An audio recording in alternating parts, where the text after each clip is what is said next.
Assalamu alaikum. 6 p.m. This is Radio Pakistan. The news read by Alina Tariq. First, the headlines. Returning officers across the country are compiling preliminary list of candidates for general election after completion of scrutiny process today. President Mamnoon Hussain and his Tajik counterpart have held one-on-one meeting in Dushanbe. National Database and Registry Authority has rejected all allegations regarding data leaks as baseless. In Afghanistan, at least 6 security personnel were killed in Taliban attack on checkpoints in Kunduz province. North Korean leader has arrived in Beijing to brief Chinese counterpart on his summit with US President. And now the news in detail. Today was the last day of scrutiny of nomination papers filed by candidates for upcoming general elections. Returning officers have now started compiling preliminary list of candidates. According to Election Commission, a total of 21,482 nomination papers have been filed across the country for national and provincial assemblies. 6,063 candidates are contesting for 342 seats of the National Assembly, while 15,419 nomination papers have been filed for the provincial assemblies seats. As per the election schedule, appeals against rejection or acceptance of nomination papers can be filed by Friday. The appellate tribunals will decide the appeals by 27th of this month, after which the final list of candidates will be published on the next day. In Islamabad, the returning officer has rejected the nomination papers of PTI Chairman Imran Khan, PMLN candidate Shahid Khaqan Abbasi, and Sardar Mehtab Abbasi, as well as Aisha Gulalai for NA 53. Their papers have been rejected due to incomplete affidavit. The allegation level against the 4 candidates were also rejected by the returning officer. In District Returning Officer Chitral, Muhammad Khan rejected the nomination paper of former President General retired Pervez Musharraf for contesting election on National Assembly seat NA1 Chitral. The returning officer took his decision in light of the Peshawar High Court decision in 2013, whereby a lifetime ban was imposed on Musharraf for contesting election or becoming a member of parliament. Nomination papers of PPP Chairman Bilawal Bhutto Zardari for contesting election from NA 246 Liari Karachi have been accepted by the returning officer after scrutiny. Meanwhile, nomination papers of Dr. Farooq Sattar of MQM in NA 245 Karachi were rejected by the returning officer because he has been declared absconder in 2 cases related to heat space.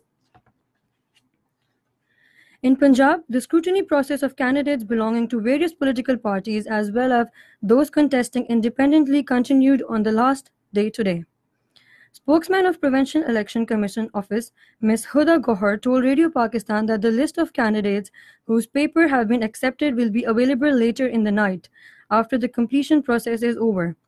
During the scrutiny process, the nomination paper of various political parties, including the President of PMLN Muhammad Shehbaz Sharif for NA 132 Lahore, PMLN leaders Hamza Shehbaz Sharif from NA 124 Lahore, Maryam Nawaz from NA 125 Lahore, and PTI Chairman Imran Khan for NA 131 Lahore have been accepted after rejection of all objections. Prime Minister Nasrul Mulk has said there is a huge potential for railways to further improve its performance under CPEC by offering quality service to its customers. Chairing a briefing on performance of railways in Islamabad today, he appreciated performance of Pakistan Railways, especially various initiatives taken under the Strategic Business Plan. Minister for Railways Mrs. Roshan Khurshid also attended the briefing. The Prime Minister was informed that as a result of right mix in service, the passenger share in railway has increased from 13% in 2013 to 31% in 2017.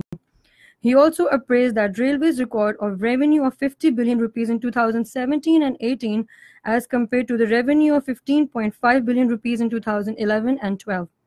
The Prime Minister was also briefed about the progress made in the various rail network extension projects under Pakistan-China Economic Corridor. This is Radio Pakistan. President Mamnoon Hussain held one-on-one meeting with his Tajik counterpart Emomali Rahman. The president visited Simoni monument in Dushanbe today and laid a wreath. A ceremony was held in Dushanbe today to formally welcome President Mamnoon Hussain on his visit to Tajikistan. President of Tajikistan, Emomali Rahman, greeted the president at Kasar-e-Millat. National anthems of the two countries were played and guard of honor was presented to President Mamnoon Hussain. The president is in Dushanbe to lead Pakistani delegation at high-level two-day conference on the International Decade for Action, Water and Sustainable Development, beginning in Dushanbe from tomorrow. Supreme Court has directed for ensuring transparency in state land distributing in Sindh province. Three-member bench of Supreme Court headed by the Chief Justice of Pakistan, Mia Saqib Nisar, comprising Justice Sajjad Ali Shah and Justice Munib Akhtar, was hearing suo motu notice of state land distribution in Sindh at its Karachi Registry today. Chief Justice in his remarks during the hearing said, "Protection of the state is our responsibility." He said, "Injudicious lease and allotment of state land will not be allowed." Director-General National Database and Registry Authority Zulfikar Ali has rejected all allegations regarding data leaks as baseless. He was addressing a news conference in Islamabad this afternoon in response to allegations leveled by an ex-employee of NADRA regarding sharing of data. The DG NADRA said that the allegations of stealing data of voters to irrelevant person is totally unfounded. He said, "A one-year-old internet email has been cited for leveling allegation which has nothing to do with the data."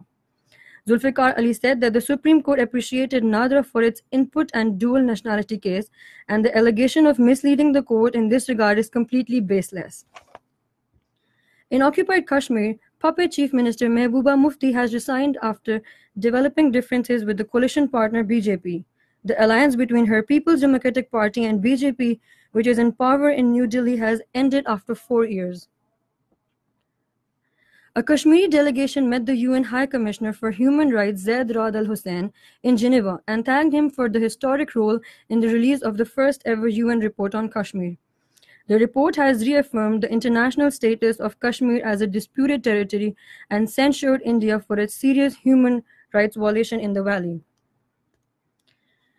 In Afghanistan, at least 6 security personnel were killed in Taliban's attack on checkpoints in Kunduz province. According to officials, the attack were carried out at Dash Archi Bazaar. At least 7 Taliban fighters were also killed and other 5 wounded in the clash. 2 other Afghan National Army soldiers and 2 policemen were also wounded. This was the first clash in Kunduz since the end of the Eid ceasefire on Sunday night. UN Secretary-General Antonio Guterres has only solution of the conflict in Afghanistan is through an inclusive political process. He stated this after Taliban's rejection of extension of ceasefire offered to the Afghan government. North Korea leader Kim Jong-un arrived in Beijing today. He will brief Chinese President Xi Jinping on his summit with US President Donald Trump last week. This is Kim's 3rd trip to China this year. Mainly hot and dry weather is expected in most parts of the country during the next 12 hours. However, isolated rain thunder showers is expected in Malakand Division, Fatah and Gilgit-Baltistan. And that is the end of the news. For more news and analyses, log on to our website www.radio.gov.pk and also watch live video streaming of our bulletins on the link facebook.com/Radio Pakistan News Official.